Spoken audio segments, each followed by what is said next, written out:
Whether you're a first-time guest, a long-time member, or somewhere in between, welcome. We're just really glad that you're here.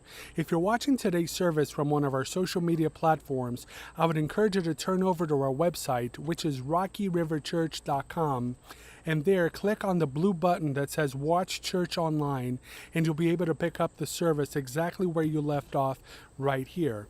And to the right of your viewer, you'll be able to see that we have some exciting opportunities for you to engage in today's service. On the red button, you'll be able to download message notes, and that's a great way for you to follow along with this morning's message. It'll have all the scripture passage that Pastor Jimmy is going to be teaching from, as well as some fill-in-the-blank type notes. So I would encourage you to have that out and ready to go. Right below that, you have the blue button where you'll see our connection card. And that's so very important because we truly believe that God has some important next steps that He wants you to take in today's service. So just give us as much or as little information as you're comfortable giving. And if you are a first-time guest, just let us know by clicking that button that says, I'm a first-time guest. And we have a exciting gift for you, which is our book called Unshakable, Standing Strong When Things Go Wrong. And it's an awesome book for when you're going through life's obstacles. And it'll teach you and it'll help you grow your faith to become strong and unshakable. So again, just let us know and we can get that copy to you digitally or through the mail. Next, we have our giving option, which is the green button, and you can click on that and can give on our website safely and securely. You can mail your gift in if you're not ready to do that today. Just let us know and we can get you some offering envelopes, or you can give safely and securely through Cash App, Venmo, or PayPal. Just search for Rocky River Church through those platforms, and you can give safely and securely through there as well. And just a reminder that Rocky River Church is a member attender supported church, so no matter how big or small you think the gift is, it all matters for how we do ministry and share the good news of Jesus Christ. So thank you in advance for your tithes and offerings. And then we have some important next steps that we want you to take by serving and by joining one of our small groups that's kicking off in the fall on September 11th. That is Forge for the men's group and the Well for the women's group. Just got plugged in because God is doing some amazing, exciting things in our church, and we want you to be a part of it. So right now we're going to worship, and then Pastor Jimmy is going to come back with today's message. Again, thank you for tuning in, and God bless you. All right. Well, once again, hello. Welcome to Rocky River Church. It's great to see you guys.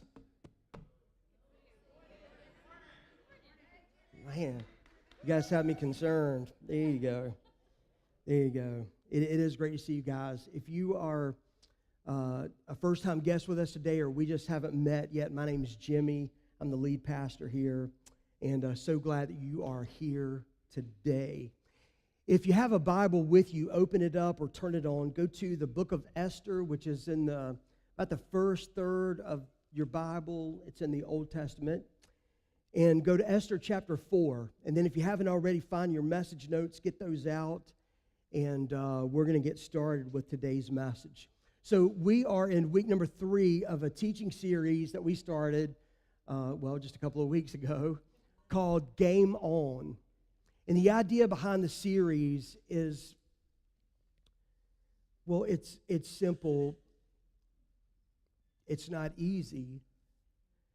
And it's so important. And it's something that we talk about a lot around here. And that is Game On. It's time to finally start making a difference. And as much as I can sound like it, I'm going to be an activist today for the gospel and the cause of the gospel and the cause of the church.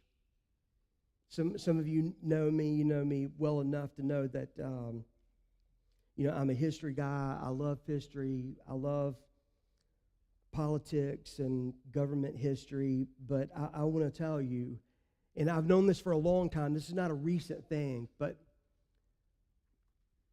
the cure for our country, the cure for what's wrong in the world is not a political party. It's not more programs or better programs. It's a person, and that person is Jesus. And here's the thing. Jesus works through us, through you and me.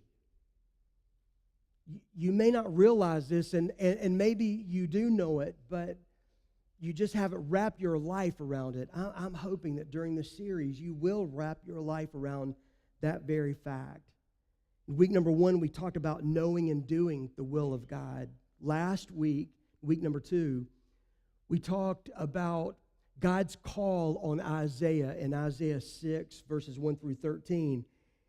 And we talked about making ourselves available to God's will. And we found out through Isaiah that sometimes it means saying yes to God even before we know what God's purpose or God's plan is for our lives.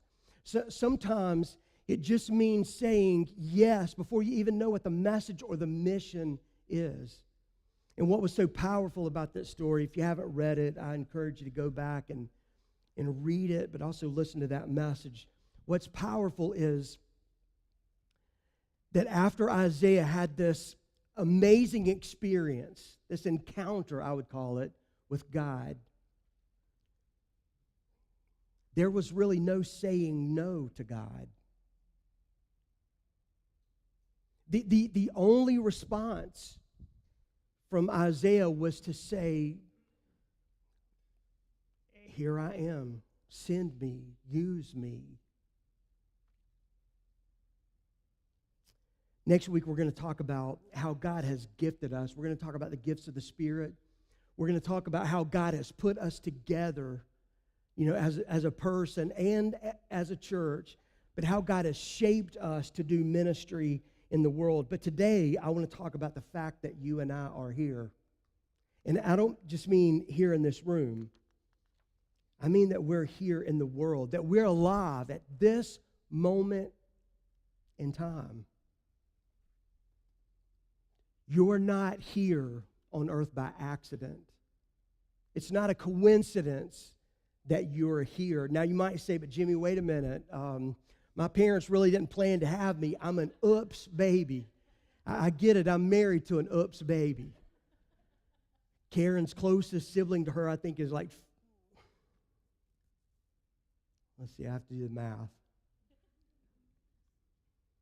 I think Karen's youngest sibling was maybe 13 when Karen was born. So she was an oops baby. It's kind of funny to hear her dad talk about it, but she's an oops baby. And so I get that. But I would also say that while there are accidental parents, there are no accidental people. Maybe your parents didn't plan you, but God did. And you're right here, right now, because God has a plan and a purpose for your life. Jimmy, you say this all the time. I'm going to say it until I'm dead and gone. God has a plan and a purpose for your life, and it's a right here, right now plan.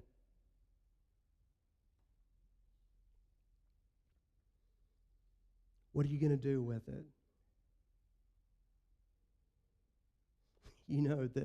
The daunting thing about being a preacher is that a lot of times you get up and you're pretty sure. Well, you don't really want to put percentages on it. I don't want to put a percentage on it because it might make me sick right here on the stage, but there's a percentage of people, they're just not going to listen. You're not going to listen, and yet God has a plan for your life that you're not living out. But you're also tuning God out. Man, I want to challenge you to lean into Him today. Time is important. And it flies. Have you noticed? I mean, goodness gracious. I think yesterday was the first official day of fall. Is that right? Yeah, because you can just smell pumpkin flavor in the air, can't you? It's just everywhere. And I like that smell, but I'm almost sick of it. And we just started fall. And, so we're in the last week of September, first weekend of fall. Next week we're going to have pumpkins here, which is always a signal to me that it's the beginning of fall. And maybe you've also noticed that as you get older, the seasons seem to go by a lot faster. Man. I wish we could stop time. And guess what? You can't. You know that, so stop trying. You can't even slow it down. The only thing that you and I can do when it comes to time is to make the best of it. You know, one of the things that keeps us from making the most out of today is to think about the days that we've wasted. You just have to flush that. You have to bury that. You have to forget about wasting yesterday. The question is, what are you going to do with today? We can make the most of our time and the opportunities that God has given us today. And that's what we're going to talk about today from Esther 4. And what I hope that you'll realize and really just try to wrap your mind and your life around this is that God has put you here right now at this very time in history. And I'm going to challenge you as best I know how to make the most of every opportunity during your days here on earth. Sound good? All right, so before we actually start unpacking Esther chapter 4, let me give you a little bit of the background on the life of Esther and the book of Esther, because it makes all the difference in the world. The story of Esther is just an amazing story, not because Esther was such a great person, but because God used her life. She made herself available to God, and she served God in her time. And so through her, literally, listen, God saved the entire Jewish race and really the destiny of history. And you might think, well, Jimmy, that's just preacher speak. It's not. It's not an exaggeration. If you don't believe me, you should spend a little bit of time this afternoon reading 10 short chapters of the book of Esther.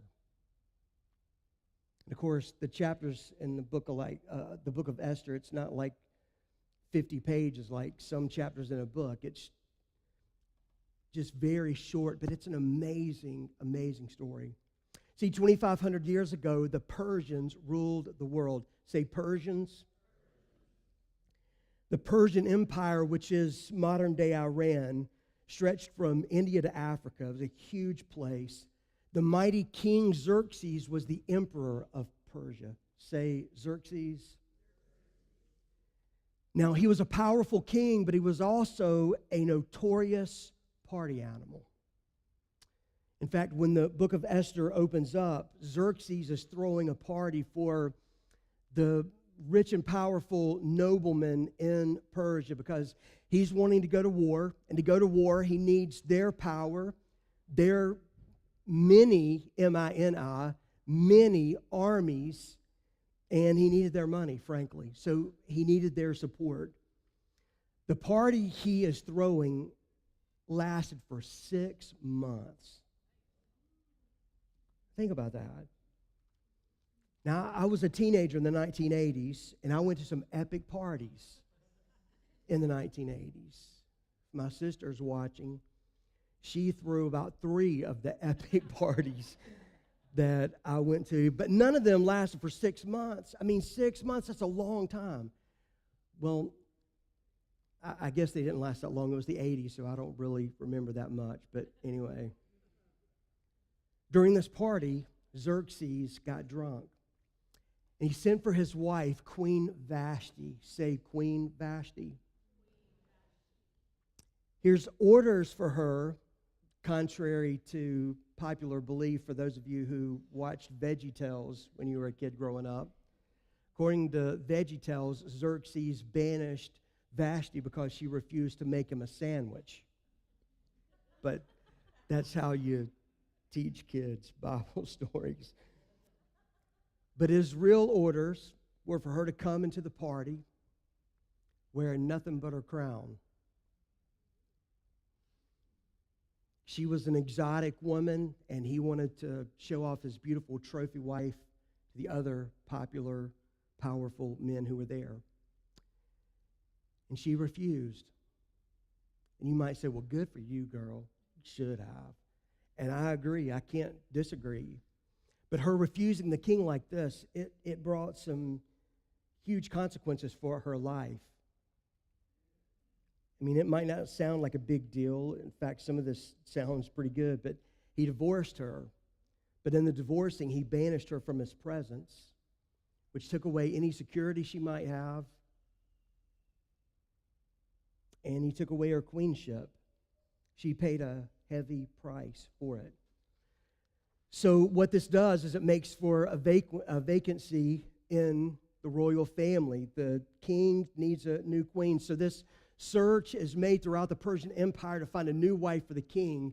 The historian Josephus, you should know something about him. He tells us that as many as 400 women were rounded up by force and brought to Susa, which was the capital city. These women, all of them young virgins, were no more than 18 years of age, some of them as young as 13, maybe even younger than that, actually. For a full year, they were prepared with Persian beauty treatments for a one-night sexual encounter with the king, where their hope was to please him enough that he would choose one of them. Well, from this group of women, Xerxes picked a young Jewish woman named Esther. She became his wife and his queen. Just a little more about Esther. She was an orphan girl. She was raised by her older cousin, Mordecai, and he loved and cared for her like she was his own daughter. After she became queen, Esther and Mordecai uncovered a plot by a very evil man named Haman. Say Haman. Dirty dog. Say dirty dog, Haman. Dirty dog. Well, he was a government official, and he was given this godlike status by King Xerxes. In fact, King Xerxes commanded that whenever someone went into Haman's presence, or Haman went into someone else's presence, maybe he walks in the room, the people were supposed to bow to him. He was evil. He was an anti-Semite, which means he hated Jews. And he didn't just hate them. He wanted to kill them, all of them. And so his plot was to destroy the Jews, men, women, and children, all of them on a single day. To do this, he sort of tricked King Xerxes into approving this diabolical plan to kill the Jews, and it became law. And they began to post this law throughout the kingdom. Now keep this in mind. It's an important detail, and we're going to get on with it. The king, Xerxes, he did not know Esther was a Jew. So we're going to pick up in Esther chapter 4, verse 1. And as we go through this passage, I'm going to give you 4 insights that will help you understand that it's time to get in the game. Listen, look at me. It's time to get in the game. It's time to stop wasting time. It's time to be a part of what God is doing in the world around us. Amen? Verse 1. When Mordecai, remember he's cousin Mordecai, when he learned about all that had been done, he learned about this law that it's been posted throughout the kingdom, he tore his clothes, put on burlap and ashes, and went out into the city crying with a loud, bitter wail. He went as far as the gate of the palace, for no one was allowed to enter the palace gate while wearing clothes of mourning, grave clothes. And as news of the king's decree reached all the provinces, there was great mourning among the Jews. They fasted, wept, and wailed, and many people lay in burlap and ashes. Here's insight number 1. In our time, at this time, God's people are to stand firm against all strategies of the devil.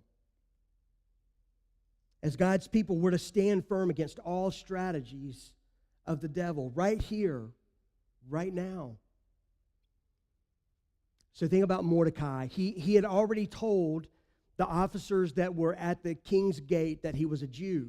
So they knew that. And so that explains some of why Mordecai is acting the way he is. But now, by putting on burlap and ashes, he's showing grief and mourning over this. He's saying basically to all of the people around him, I oppose the king's murderous laws. That's enough to get your head cut off right then, right there. But he stood up. He spoke out, as dangerous as it was, but he spoke out against Haman's evil plan, which was a strategy of the devil. Now, listen, he didn't have to. In fact, to be honest with you, it might not have even been in his best interest to. He could have just tried to play it safe. I mean, after all, his niece is the queen now, and he raised her like a father, so maybe they can just kind of, slip it under the cracks, just lay low. He's not laying low. He's out front. He could have tried to save his own life, but he didn't. He stood up and he spoke out. And listen to me. Listen. You and I have to do the same. Whenever evil is leveraged against other people, we have to stand up and speak out. We have to stand up for other people who cannot stand up for themselves. We have to be a voice for people who don't have a voice. We have to stand up for what is right and stand up for what is biblical, even though it might not be popular or politically correct. By the way, as God's people, we're not called to be politically correct. And by the way, that meant one thing in the 80s, something else in the 90s, something else in the 2010s, and it means something else today. Politically correct just keeps moving on us. But as God's people, we're not called to be politically correct. We're called to be biblically correct.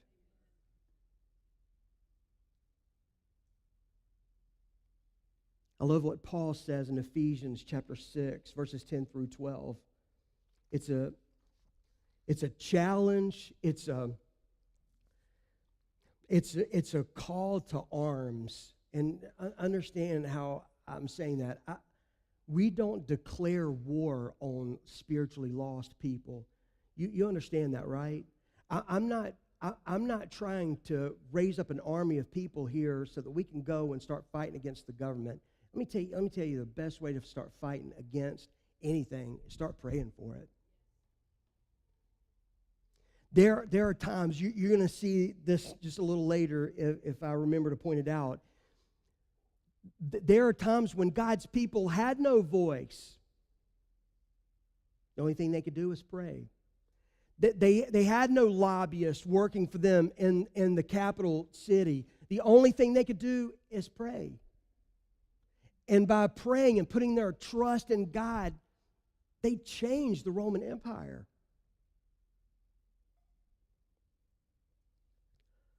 Paul says a final word. Be strong in the Lord and in His mighty power. You know why he says that? He says that because Ephesus was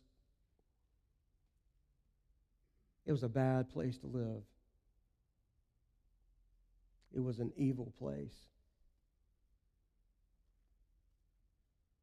He said, put on all of God's armor so that you will be able to stand firm against all strategies of the devil. For we're not fighting against flesh and blood enemies. And you and I need to remember that. Listen to me. I'm going to say it again. People who are spiritually lost, that's not our enemy. Our enemy is Satan.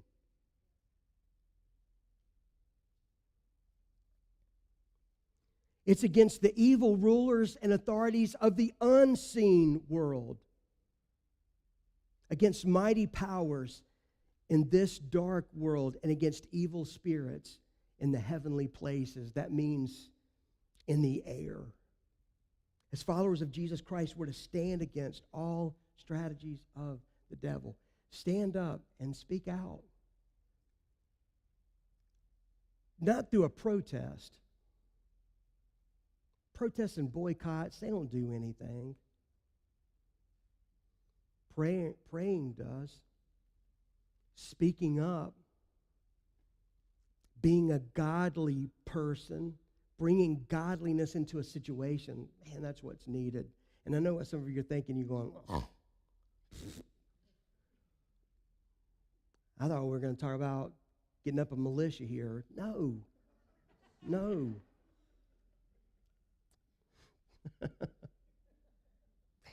I'm sorry, my Adderall kicked in about 8 minutes ago. Verse 4, when Queen Esther's maids and eunuchs came and told her about Mordecai, she was deeply distressed because she knew what this meant. She sent clothing to him to replace the burlap, but he refused it. Then Esther sent for Hathach, one of the king's eunuchs, who had been appointed as her attendant. She ordered him to go to Mordecai and find out what was troubling him and why he was in mourning. So Hathach went out to Mordecai in the square in front of the palace gate. Mordecai told him the whole story, including the exact amount of money Haman had promised to pay into the royal treasury for the destruction of the Jews. Want to know what that means? That means that Haman was planning on doing what Hitler did centuries later. He wanted to make an industry out of killing the Jews. And not just Jews, but gypsies and undesirable people. If you ever go to Europe, you ever go to Poland, you ever go to Germany, don't you leave without going to one of the concentration camps. Oh, but Jimmy, I just can't handle that kind of thing. You should go there. You should see it. I've been to several of these, and in 2019, at the end of the year, I was in Poland and went to Auschwitz.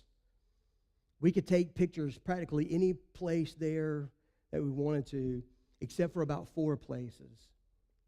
And one of these places was actually a room about the size of this auditorium, and the walls were about as tall as the back wall. So we came in from back there, and it was sort of dark, and you could see a glass cover here, and it was very dark behind it. So we got up next to it, and I realized that's human hair.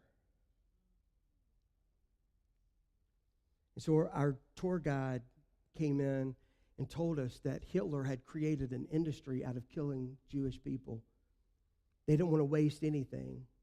The bones that didn't burn up in the ovens, those were ground up and used in fertilizer. The hair, they would send that to textile mills so it could be woven into fabrics and different things for making rugs. They say that even now someone will bring in a rug. They've heard about these textiles, and it was a rug that was passed along a few generations, and they discovered that it has human hair in it. They would take from these people everything that they had. They would take their shoes, they would take their shaving kits, and they would sell those in secondhand stores all over Europe. They didn't just kill them, they made a cottage industry out of killing people. It was nothing new. It was happening here. Verse 8, Mordecai gave Hathach a copy of the decree issued in Susa that called for the death of all Jews. He asked Hathach to show it to Esther and explain the situation to her. He also asked Hathach to direct her to go to the king to beg for mercy and to plead for her people. So Hathach returned to Esther with Mordecai's message. This guy, he's back and forth. Then Esther told Hathach to go and relay this message to Mordecai. All the king's officials and even the people and all the provinces know that anyone who appears before the king in his court without being invited is doomed to die unless the king holds out his gold scepter. And the king has not called for me to come to him for 30 days. Here's insight number 2. Remember that God uses ordinary people to do important things. Remember that God uses ordinary people to do important things. So let's talk about Hathach. Say that with me. Hathach. By most people's standards, he was an insignificant person in history. He was not a noble. He's not a government official. He wasn't a businessman. He was not on the A list for parties in Persia. He wasn't even on the C list. He's not on a list. He's just an ordinary person. In fact, because he was a eunuch, he was less than ordinary because he was castrated and therefore not considered to be a whole man. He was a slave, property of the king. But listen to me. God used him as a lifeline of communication between Mordecai and Esther. His part in the story is to be the courier, but it is critical to what happens here. Are you following me on this?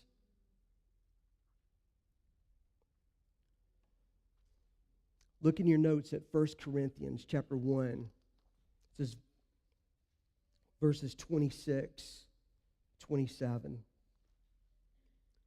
Paul says, remember, dear brothers and sisters, that few of you were wise in the world's eyes or powerful or wealthy when God called you. He's saying you're just ordinary people. Instead, God chose things the world considers foolish in order to shame those who think they are wise. And he chose things that are powerless to shame those who are powerful. These believers here, these are some of the people that God used to shake up the Roman Empire. Not just in Corinth, but all over Asia Minor. And then the gospel spread throughout the Roman Empire. I can't say or overemphasize this enough. Let me ask you a couple of questions here. Do you know the story of where Jesus takes a bag of lunch from a little boy one day in Galilee, by the Sea of Galilee, blesses it, and feeds 5,000 men plus women and children? You know that story? Do you remember that little boy's name? Nobody does. We don't know his name. His name's never given. Now think back to the book of Acts, Acts chapter 9. Paul, for preaching the gospel, not because he robbed a liquor store, not because he shot and killed someone, but because he's preaching the good news about Jesus Christ, he is being threatened by a mob that wants to kill him. He was rescued by a group of men that put him in a basket and lowered him over the Damascus wall to keep him from being arrested and then killed. Do you know their names? Nobody does. Their names are never given. And yet here we are, thousands of years later, reading about the parts they played in history and in the Bible. I think that's amazing.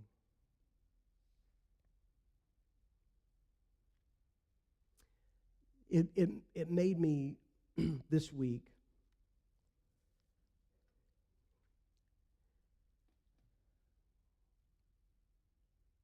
it made me think about some people that do things, let's just say in church, they get overlooked, but they do incredible work. And the impact of their lives and the things that they do, they may never know it in their own lifetime.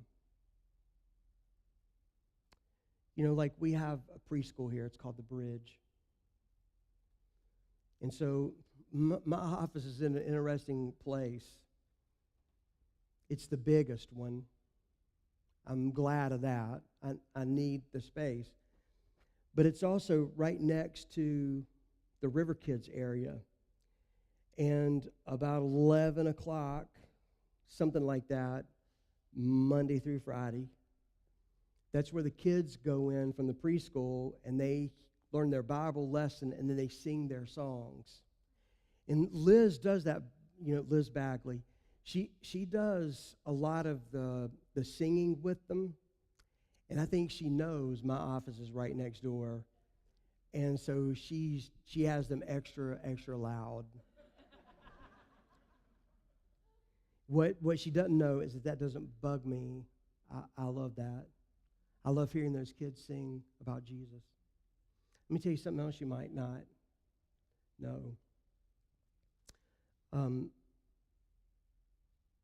We have a lady in our church, Hannah, who has started a school for children who have learning disabilities, which may be saying a little too much about learning disabilities, but Hannah tries to help me understand that stuff, and I haven't quite figured out the language, but it's kids who have some learning problems. She wanted to start a school, and she asked me if we had some space. Well, all of our space is full for the bridge.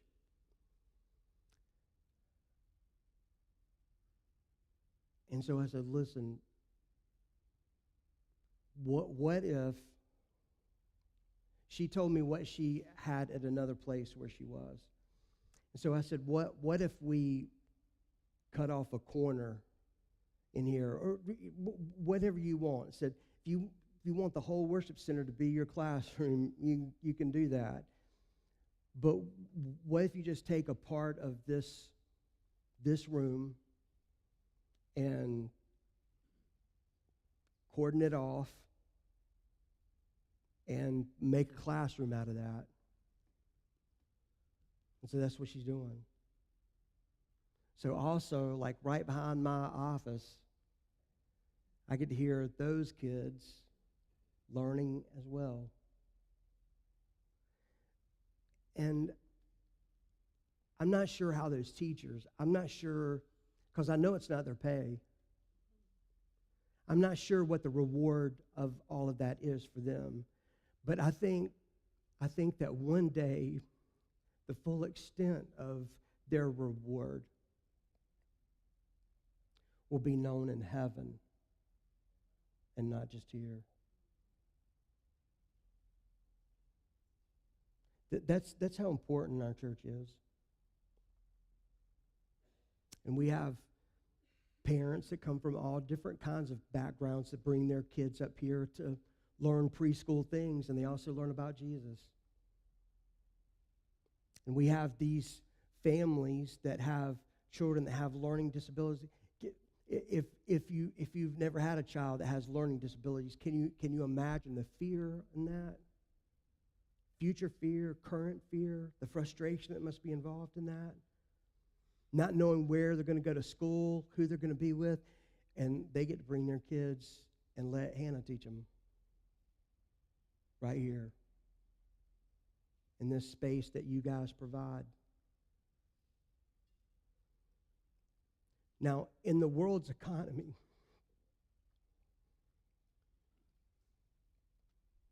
Hannah and Annie and Jen and all these other teachers, they're ordinary. But I think in God's economy, they're extraordinary. But in a sense, they're ordinary people doing important things.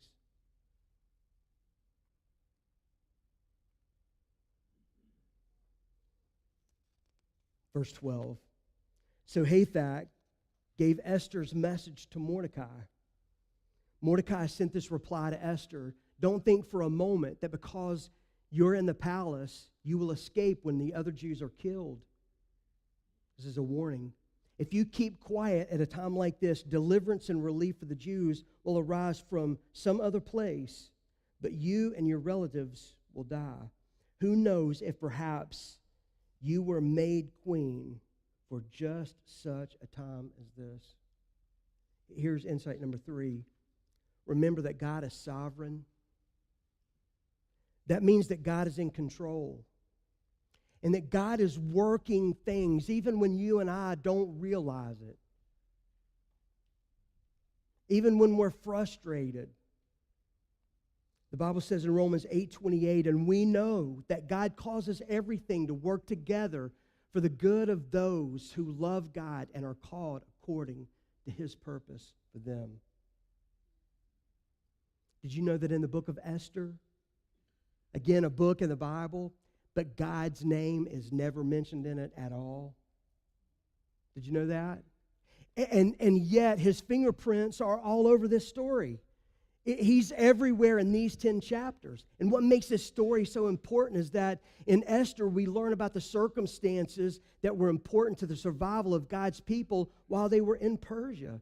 And these circumstances were not about chance, they're about God's design. Why is it important? Because in the link of things, if the Jews die in Persia, we have no Messiah in Judea in the Gospel of Matthew. It's a link. It's a connecting story.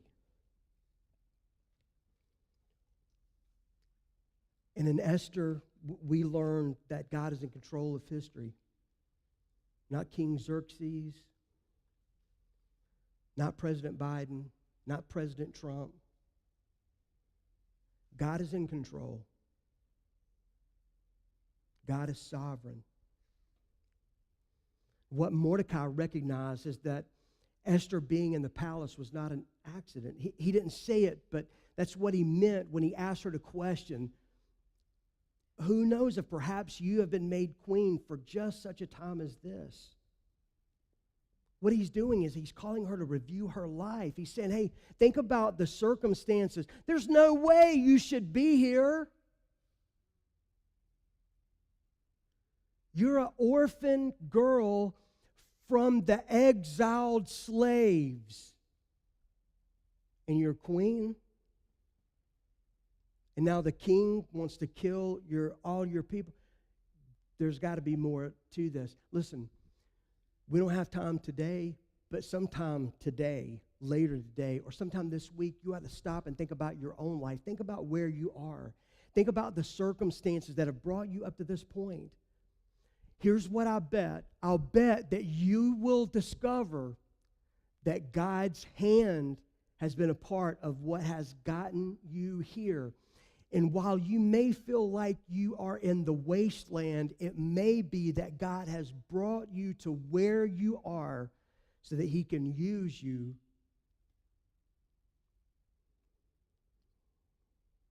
to do a miracle, to be a miracle, to be a world beater, a world changer, right where you are.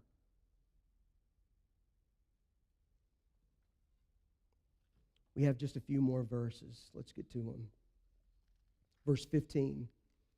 Then Esther sent this reply to Mordecai, go and gather together all the Jews of Susa and fast for me. So this worked. She's been thinking about it. Go and gather all the Jews of Susa and fast for me. Don't eat or drink anything for 3 days, night or day. My maids and I will do the same. And then, though it is against the law, I will go into the king. I will go see the king. And if I must die, I must die. So Mordecai went away and did everything as Esther had ordered him to. Here's insight number 4. Remember that some things are worth dying for, most are not.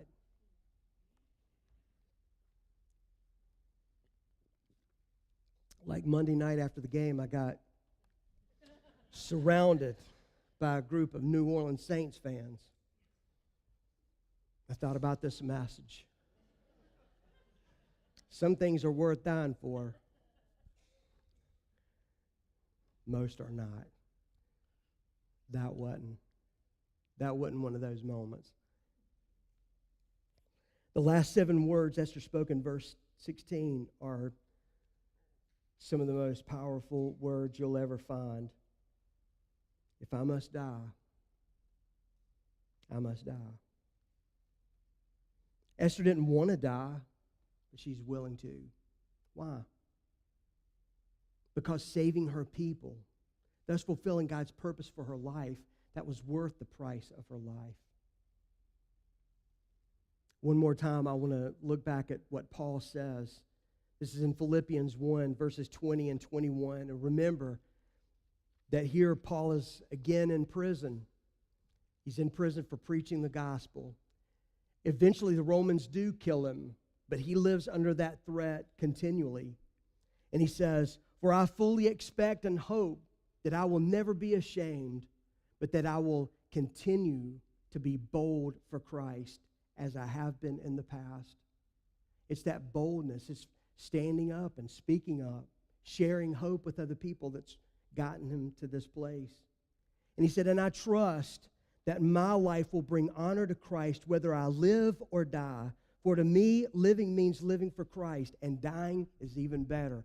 You know, one of the things I love about Paul is you don't know what to do with him. If you're his enemy, if you're a part of the Roman government, you don't know what to do with him. This is a guy who says, hey, to live is Christ. If I'm alive and I'm out there, I'm going to preach the gospel. Put me in prison, I'm going to lead all the prison guards to Jesus. If you want to kill me, go ahead. That's even better for me because I'll be with Christ. You ever heard the name William Tyndale? You know that name? Some of you have heard me talk about this before, but I just couldn't help but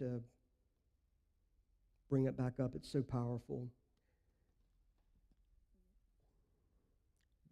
Tyndale was a priest. He was an Englishman and a priest in the Catholic Church. He was one of many priests who saw problems with the beliefs, practices, and doctrines of the church. Men like Tyndale, Martin Luther, and John Calvin, they called for reforms in the church. These men are called reformers or protesters. They just wanted the church to change. They were not trying to start something else, but it became the Reformation or the Protestant movement. One of the reforms they called for was that the Bible to be translated in languages of the common people, which is helpful, right? See, the popes and the bishops and the Catholic kings, they had refused to allow this. For example, it was against the law to translate the Bible into German or English, the common languages. It could only be translated in Latin because that's the language of the priest. So the common people couldn't read Latin, and it didn't matter anyway because it was against the law for them to own their own copy of the Bible and to read it for themselves. Why? Because many of the practices in the church, they were not biblical. And if the people read the Bible, they would know this for themselves. Practices like confessing one's sins to a priest, penitence, purgatory, paying indulgences, none of those are in the Bible. And the bishops knew that if the common people were allowed to read the Bible, they would know the truth about such things, and it would undo them. So William asked for permission to translate the Bible into the English language. He was refused, and he had to run for his life. It was a crime to just ask. He spent 6 years in exile, but while he was in exile, he translated the Bible from its original languages, Hebrew and Greek, into English. The pressure was on him during those 6 years, and eventually he was betrayed by a friend and then arrested. He was in prison for about 18 months. Eventually he was put on a trial. He was convicted as a heretic, which was a death sentence. And so soon after the sentence, they strangled him to death and burned his body. So when we pick up a copy of the Bible like this, the publisher here is Tyndale. We might think, oh, that's a nice book. Isn't that really nice? And it's the good book. But the English Bible that we have has flowed down to us on a river of blood, the blood of martyrs. Why? They did it because it was important enough to die for. Listen, your work's important, I get it. Would you die for it? And just what are you willing to die for? What are you willing to live for? That maybe should be the question. What are you willing to live for? Or who are you willing to live for, to the point that if you had to, you'd have your head cut off for it. Because that's what Esther faced. She faced being beheaded. What are you willing to live for? What are you willing to die for? There's a prayer on the back of your notes. I think it's on the screens behind me. What I want to do is just challenge you to pray this prayer for the next 90 days, every day, maybe multiple times in the day, and then just see what God does in your life. Just give Him room. The prayer is, Jesus, I offer my life to you and everything I've been through. Hey, the good stuff and the bad stuff. One of the things that you'll discover, maybe not in 90 days, but you'll discover one day that God uses the tough times as much, if not more, than the good times. But I give you everything I've been through, the good times and the bad times. I give you my life as a living sacrifice. Please use my life to bring glory and honor to your great name. I am yours.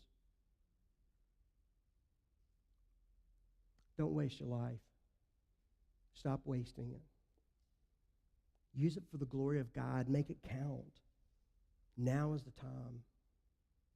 Now is the time. It's your time. Let's pray together.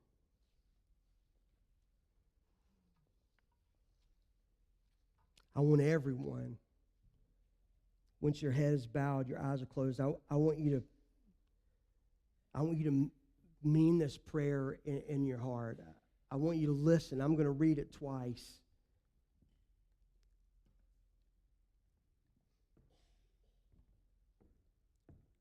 And after I read it the first time, if you can agree with it, then the second time, you just make it your own prayer. Dear God, I want the rest of my life to be the best of my life. I want my life to count. I don't want to live for myself. I want to live for the purpose and plan you've created me for. Can you say that and mean it? Then let me say it and you just mean it. You receive this into your own life. Dear God, I want the rest of my life to be the best of my life. I want my life to count. I don't want to live for myself. I want to live for the purpose and plan you've created me for.